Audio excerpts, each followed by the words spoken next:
I love the fact that you fell in love with Carlos Baleba, who, by the way, if you'd watched Ligue 1 a bit more last season, he was already very, very good in Ligue 1 last season. So it's just I didn't have Ligue 1 Pass last season.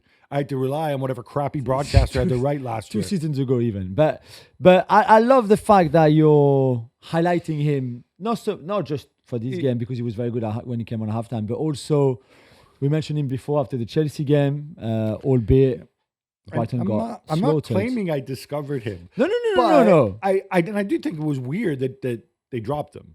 I mean, Yeah, he was a little bit maybe not as good physically than he was earlier in the season because he obviously gives you a lot and he's still a young player. So maybe you have to be careful. I don't know. But he had massive impact when he came on at halftime. all right, we're going to break down City, but I think just a couple more points I want to make about Brighton.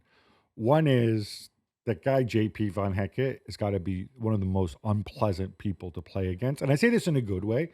And I love that confrontation with Haaland, and then at the end with Pep, and suppose afterwards, Pep, Pep said when they asked Pep about it, he's like, I told him what a strong player he was, blah blah blah. And but then Van Hecke was like, I said to Guardiola how great his team was. I wish somebody had told the truth because you can clearly see Guardiola saying, "Why were you crying? Why you were crying on the floor?" So clearly, nobody's telling the truth. Van Hecke should have said, "Why don't you have any hair?" Whatever. I don't know something, but they're too nice. Come on, this is Brighton we're talking about. They're too nice, and I have to give a shout out to Danny Welbeck too because I think we take it for people say like, well, we should take effort for granted, right? Danny Welbeck is old. Danny Welbeck, I feel like made his debut in the 90s. I know he probably didn't. He's 33. So but it feels like that, right? It feels like a long time since he was the bright young winger. And I'm like, the guy works and works and works. Yeah. I mean, and it's not. I don't know if the sprints and the running stats break it down. And I know it's corny to talk about older players inspiring. Okay, so I'm being corny now. But the amount of effort he gives you, because I wonder, they have these other strikers. They have Pedro, who's obviously come back from injury, obviously helped turn the game. Really well. This Ewan Ferguson, I'm assuming at some point is going to be fit, right? He was on the bench, but he doesn't play. And yet, so I wonder, what is this continuing with Welbeck? Because Welbeck ultimately is Welbeck, right? But he gives you so many intangibles in terms of leadership. And again, I don't like talking about this, but in his case, it's so obvious. Yeah, and also he's been in great goal-scoring form, so you can't really drop him after the start of the season that he's had. But I think the changes that Hutzler made, I mean, O'Reilly, Pedro, and Baleba just changed the game and won the game for them. And it's at the same time when Guardiola takes off Savinho, which I don't really understand why. I mean, no, I know why. To put Bernardo Silva on for more control on the game when Savinho has been arguably City's best player in that first half. He was the one creating things, making things happen. Okay, he's not involved on the goal per se, but everything else. And I think when you take him off, that gives more license to attack for Estupiñán at left back for Brighton to start with. And even probably as a defensive block, you just fear less because Savinho is not there anymore with that pace and with the skills that Bernardo Silva brings something completely different. So I didn't really understand what Pep was trying to do. And certainly he didn't work, especially compared to what Özil did that had a massive impact. All right, more broadly, when we talk about the reasons City are in this situation, right? So we mentioned the drift, the intangible, psychological reasons, uncertainty of the future, blah, blah, blah. When we talk about the actual reasons on the pitch, obviously injuries and absences play a big part of it. Yeah. I want to start though with the defense because I feel like there's and we can say it's tied to the midfield and whatever, but fundamentally, part of the reason Pep effectively has 4 center backs out there is 4 center backs plus Rodri, and then the other 5 guys are free to attack. I'm really breaking this down very simply, right? But this is a situation where their first job is to defend, right? Yeah. And I think individually, a number of these guys have gone backwards. Not Guardiola necessarily, but obviously Kyle Walker, he's been injured, comes back, did poorly again, I thought. Akanji, Ake's been injured, but when he's played, he's not been good. No. And I think, I mean, is it just a group of people that maybe should have been refreshed with one extra guy or whatever? Is it just injuries? I mean, they've got loads of defenders already, so I'm not sure adding another one was the answer. I think they miss Ruben Diaz. I think they miss they miss most of them being back to their best because they haven't been this They're season. not on They've their been- level. They've And it's an individual defended thing. so badly. I mean, the 2 goals against Brighton. The first one, Rico Lewis going down onto the floor. I'm not really sure why, which actually I think creates more chaos in that box than anything for his own team and his own teammates. The second goal is just too simple for Joe Pedro, even Welbeck Pedro and O'Reilly. Then I just don't understand. And I think Rodri's absence is a problem, and Kovacic will never be able to do defensively what Rodri is able to do. But still, your back four has to defend much better than that. Ake and Akanji were on the bench, apparently not fit enough to even come on. I would not play Simpson Pusey in a game like I just don't think he's ready full stop. So really, for Ake and Akanji not to be able to play even a little bit, but still be on the bench, I found that weird. But Lewis at left back is wrong. There's so many things wrong defensively from that City team at the moment. The Rodri absence, what strikes me about this is, okay, he's a phenomenal player. But you're still talking about a defensive midfielder. And you're talking about one of the greatest coaches in history, who for most of his career hasn't had Rodri. Yeah. When you lose a key player, you come up, you ask yourself, do I have the bodies and the talent to make up for that?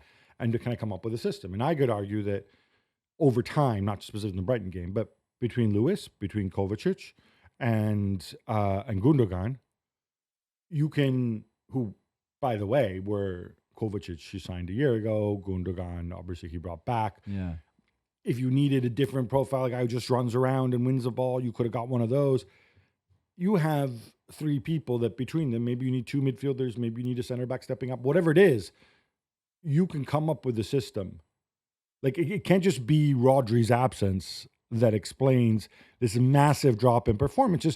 It can't be Rodri's absence that explains the lack of intensity, the impressing that we see, the confusion in ideas. It's not Rodri's absence that makes Foden be so up and down when he's back.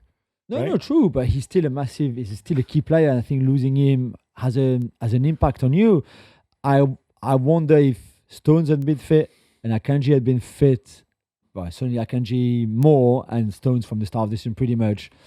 I would have expected Pep to play one of them two with Kovacic instead of Kovacic and with Gundogan or somebody else to have somebody. I think Kovacic is an amazing ball carrier. I think he brings so much, as we saw in that first half against Brighton, on the assist for Haaland, but on a lot of things that he does, breaking the lines with the ball or with his passing. But he just can't defend. He doesn't have, I think, a football IQ high enough to be able to see the danger and everything and preventing it. Whereas I think Stones and Akanji probably a bit more. I think even Gvardiol. I think Gvardiol could potentially play in front of the back four. Yeah, and I wouldn't be. I would love to have seen it, but it won't happen now. Or it might later. But unless the others are fit, Gab, you need Gvardiol in the back four, whether it's left back or centre back anyway. So you can't move him into midfield. So I don't know. Fitness is a problem for them, and it's been since the start of the season, to be honest. All right. On the fitness point, they played loads of games in past seasons too. There are people who simply aren't contributing either because they've been injured or because it's taken long, right? And I think this also impacts when we talk about the lack of the intensity that we're accustomed to on the press and the way they press and the fact that they've clearly changed they've had to accommodate their pressing patterns because I think physically they can't do that. When you look at this, I counted this up yesterday, but between Champions League and Premier League, Grealish, De Bruyne, and Foden have all played less than half the games. Have all started, less than half the games, going back to the start of the season. Yeah. Bob, who, we can laugh, what a funny name. Was really good in preseason. But was good in preseason and could have given you minutes as definitely. well. And could have taken some of the pressure off. I think that's the impact because Bernardo Silva is in his 30s now. And obviously he gave him a rest, brought him off the bench in this game, but he can't keep running forever. Yeah. And he's asked to do that in a really demanding position when he plays wide, which is why I think we've seen more of him inside. I think all these things come together and it's really impacting them. And what I wonder though, because this is a sports science squad rotation question, right? City are not lacking for resources. No, yeah. City have a manager who rarely uses all his substitutions. Right? We don't see the program subs. It's just his approach. I'm saying it's right or wrong. Other managers have the program subs. He has programmed rotations, but never the program subs, right? So he often doesn't use his 5 substitutes. I think all these things come together, and we see the system where in the final third, they're more predictable than they were. Yeah. And off the ball, they're not as effective. Yeah, absolutely. You're right. They miss chances, which really, for Erling Haaland, who still has 12 goals already, 12 in 11 or something like that, which is still amazing, but is still missing chances. When you've got Matheus Nunes, who has to play as a left winger when it's clearly not his position, and he can do a good job because he's a good player, but this is not him. But yet, they're only 5 points behind Liverpool, who they will go to on December the 1st. So that's a hell of a game. Obviously, they play Spurs straight after the international break at home, and then Liverpool away. There's the next 2 league games. But they're still on, despite a patchy start, in the sense that they haven't played great, as we said. Defensively, they're very leaky. They don't take all their chances. They're quite wasteful in front of goals, let's put it that way. With all the injuries and all the players not in top form or not 100%, they're still only 5 points behind Liverpool. Okay, or not be a Liverpool team flying and almost invincible, but they're still not that far. And like you said, the Champions League, they will finish top 8.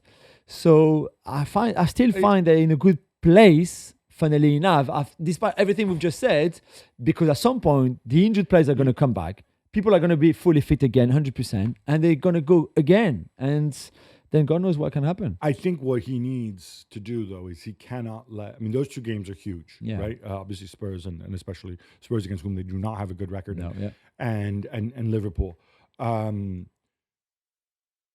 guy we haven't mentioned, just to wrap this, is Haaland, because it feels like, maybe because he's larger and blonder and bigger than everybody else, we remember his misses more. Yeah. So I looked at it, and I think it's 14 goals this season between Champions League and League. His XG is like 14.8 or 14.9. So it's a very, very slight XG underperformance. Yeah. But this is Erling Haaland, and what we're accustomed to is him overperforming his XG. So you could argue that based on this, maybe it's another 4 or 5 goals that are quote unquote missing. What I wonder a little bit with Haaland is the type of service, as they become more predictable in the final third, as they have been this season. Yeah. He gets the same type of service again and again. And obviously it suits him and he can finish it. But they do become more one-dimensional. And over time, I think teams can prepare for that a little bit better. I've said from the start, I think you can use Haaland differently. You can get Haaland to do different things rather than just being the attacking terminus. Yeah.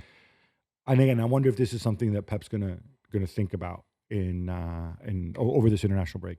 There you have it, Erling Haaland at center back.